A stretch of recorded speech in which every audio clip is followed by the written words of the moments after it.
2019 का लोकसभा चुनाव है। ऐसे में हर पार्टी अपना राजनीतिक दांव खेल रही है।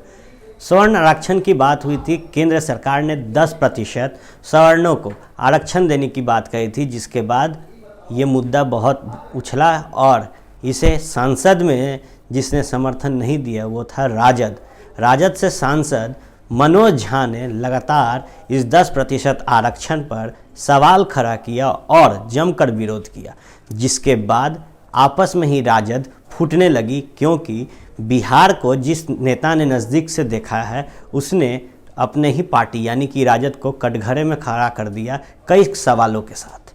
नमस्कार, स्वागत है आप सभी का न्यूज़ बिहार के यूट्यूब चैनल भारत लाइव में।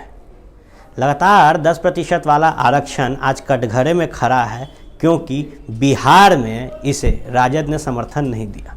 राजद 90 के दशक से लेकर 2005 तक लगातार सत्ता में काबिज रही थी। इसके बाद जेडीयू आई और जेडीयू पिछले 14 सालों से बिहार में नेतृत्व कर रही है।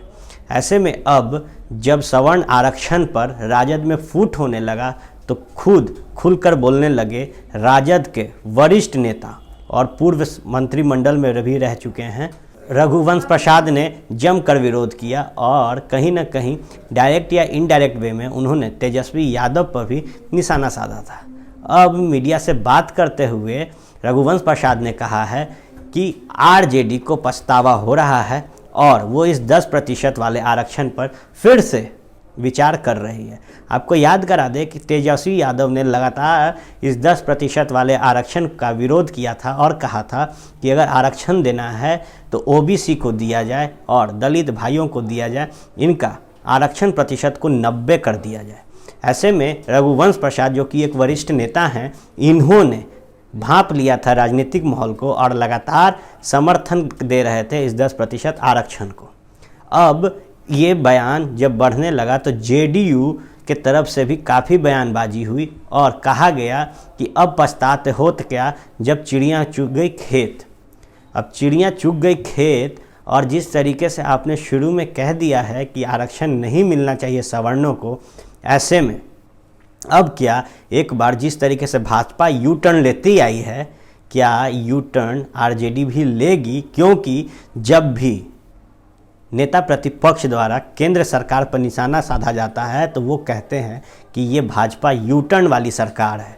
अब जब अपने ही पार्टी द्वारा कई तरह के इल्ज़ाम लग रहे हैं तेजस्वी यादव पे और उनके नेतृत्व पे, तो क्या आने वाले समय में आरजेडी एक बड़ा यू टर्न ले सकती है 10% आरक्षण पर? ये देखना बड़ा दिलचस्प होगा। लेकिन मुंह से निकली बात ठीक उसी तरीके से होती है जैसे एक बार कमान से तीर निकल जाए, क्योंकि जो निशाना होता है वो सधे या ना साध पाए आदमी, लेकिन सामने वाले को चोट दे जाता है। क्योंकि तीर किसी अच्छे चीज़ के लिए नहीं चलाई जाती, क्योंकि सामने कभी भी आप किसी पर निशाना दागते हैं तो वो प्रतीक बनता है एक गैरपन का। अब जब आपने अपनी बात को रख दिया है तेजस्वी जी, तो देखना बड़ा दिलचस्प होता है कि जब आप यू टर्न लेते हुए इस 10% सवर्ण आरक्षण पर अपना पक्ष रखेंगे और समर्थन देंगे तो जनता इसे किस तरीके से लेती है। वहीं लोकसभा चुनाव नज़दीक है। ऐसे में अब यू टर्न लेना कहीं ना कहीं राजद के लिए खतरे की घंटी साबित हो रही है। आप जुड़े रहे भारत लाइव टीवी के इस यूट्यूब चैनल से। हम आपको पल पल अपडेट्स देते रहेंगे और जोड़े रखेंगे भारत के साथ साथ देश की राजनीति से। धन्यवाद। हमारे फेसबुक पेज को लाइक करें, ट्विटर पर फॉलो करें न्यूज़ बिहार लाइव, और साथ ही साथ हमारे यूट्यूब चैनल को सब्सक्राइब करें। सब्सक्राइब करने के बाद बेल आइकन दबाना ना भूलें। धन्यवाद।